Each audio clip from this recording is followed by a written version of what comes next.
Expo 2014. I'm with Tad and Gaila. Yeah, I'd like to actually ask you guys what was your latest route, or what was your latest trip on these two motorcycles here? Well, the latest trip is getting down here from Seattle. Yeah.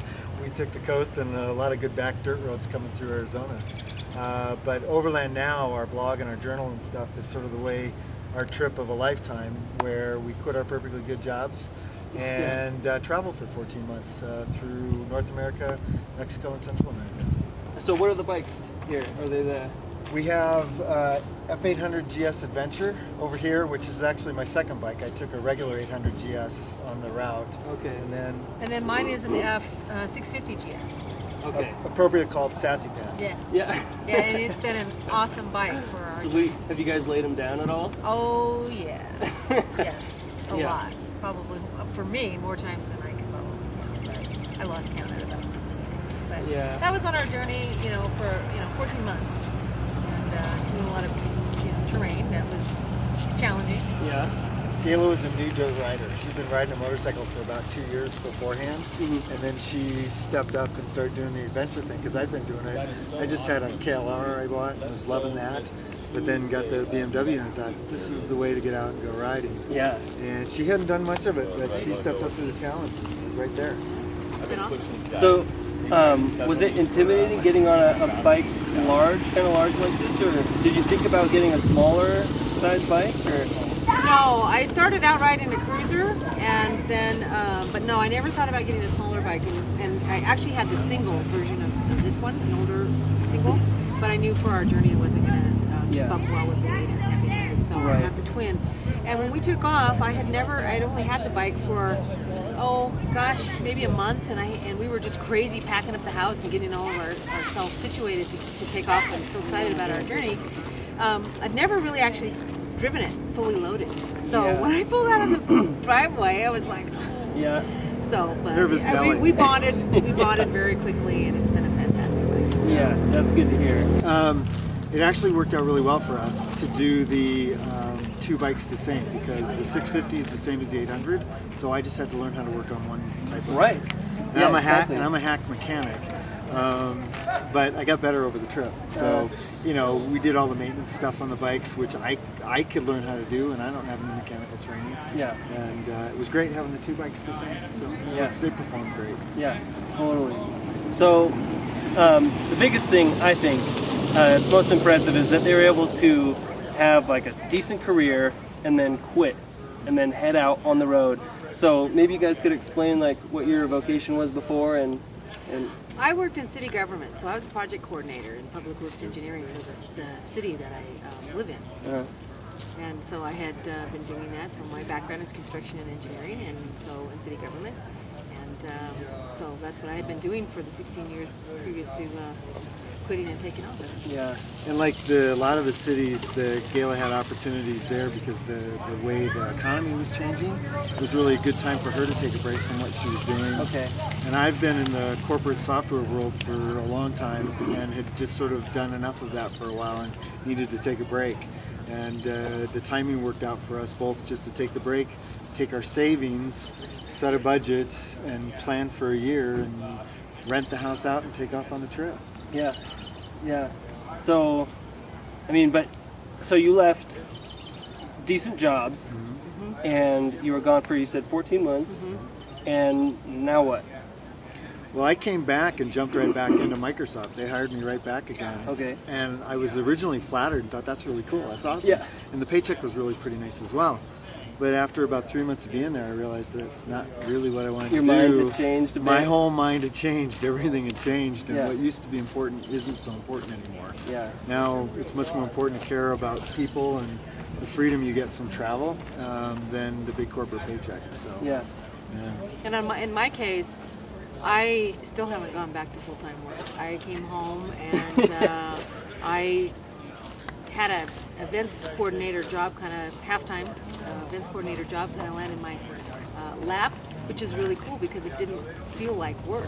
I She throws plan parties. art walks, Yeah. wine She walks throws and parties. stuff, and I can work from the road and I can work from home, and so it's just been really cool.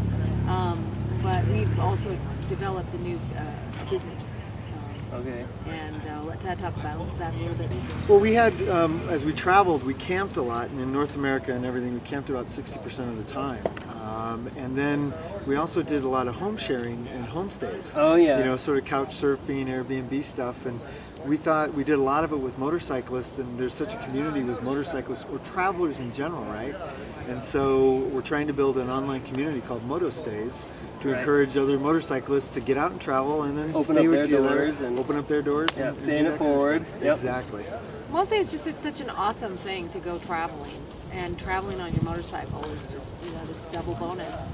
Yeah. And when you go and do something like this, it's so, you're so engaged with life, and you're so inspired by the things that you're doing and having the time be your own, that going back to the corporate type world just really wasn't for us anymore. Yeah. You know, doing that whole, you know, get up, commute, come home, and do the whole thing again. It was like, how can we keep on doing this and engineer a lifestyle that will be supportive for it? Do you think that entrepreneurial spirit kind of came alive when you were traveling, or did you have that before you even left while you were, you know, 16 years doing? A little of both. I mean, I've had it before, and I've been involved in a bunch of startups, but it really inspired and got inspired together when we were on the trip, because we kept noodling and talking and thinking, wouldn't this be awesome? Wouldn't this be awesome?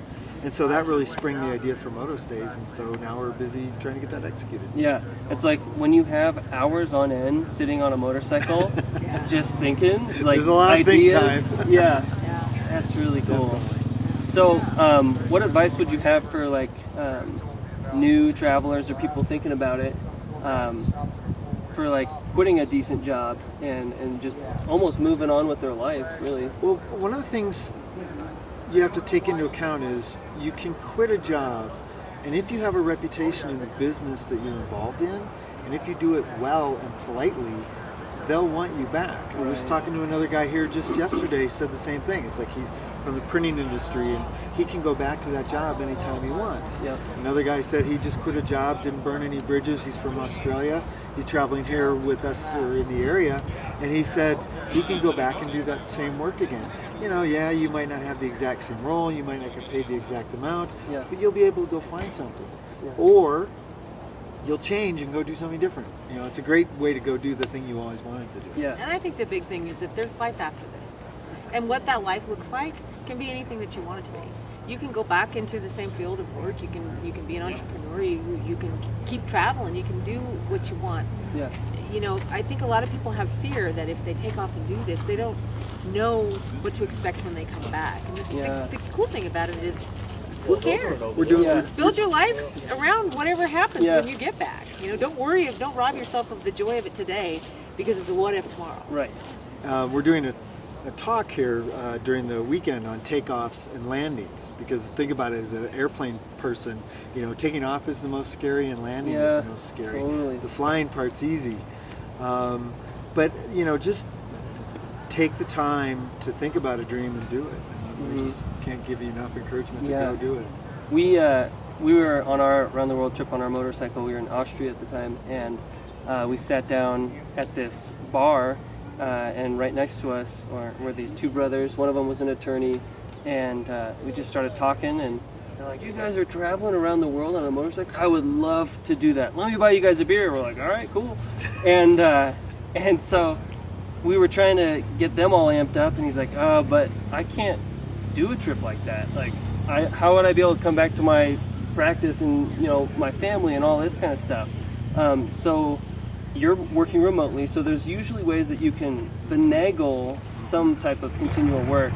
But what about people with families? What would you recommend? Well, that's an interesting challenge, because as you guys know, when you traveled, you'd see the kids in hostels, right? They were just finished with college, or, you know, like Andrew over here, he's between high school and college, and he's riding his bike around. And so that's a great time to get energized and try your first step of travel.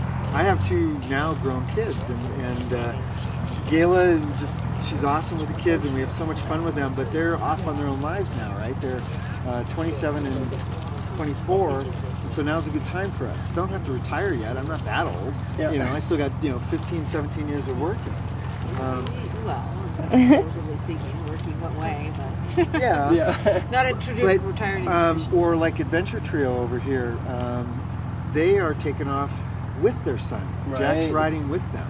Right. You know, so take your kid on the trip for the year. I Why think not? I agree with Tad. I think that if you want to do it bad enough, you'll find a way to do it. Kids are not. There's people that are doing it with families.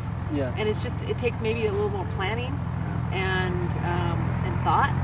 But if you really want to do it, it's not impossible to just pack it up and go. And you know, you maybe have to homeschool or figure out things along the way. But we met people all over the world that are doing it. Sailboaters, motorcyclers, overlanders. So it just, you have to want to do it bad enough to be able to do all the work that it takes to plan for it.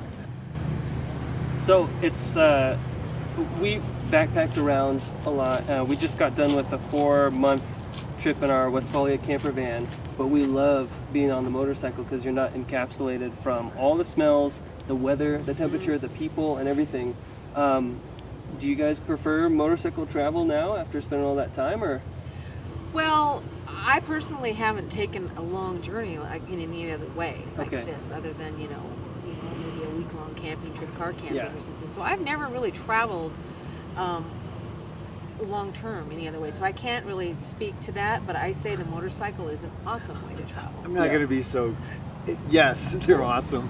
Just get on a bike. The difference is like you're either in the movie or you're watching it on the screen. You know, it's like you've got glass in front of you, and it's not nearly the same as you know, right? The smells and the sounds, the taste of the dirt, you know, whatever. It's just in your teeth, the bees flying down your jacket. Well, the other thing is, we just Kayla's got both of those experiences. I commented the other day. It's like we were riding for a really long day, and you know, I said, you know, driving on a motorcycle versus driving in a car is so much more engaging. It feels like you're kind of on a ride all day long. Yeah. You know, like on an amusement park ride, because you're so engaged with the road. You're not driving on the road, you're in the road, you know. And, you know, all the things you said, the smells and stuff.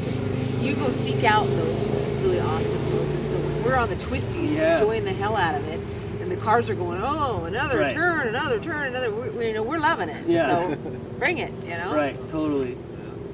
Well, yeah, really good talking with you guys. Where could people find you online? The easiest way to find us is at overlandnow.com, and that's our blog. So that talks about our trip. And if anybody's interested in MotoStays, just look up motostays.com as well.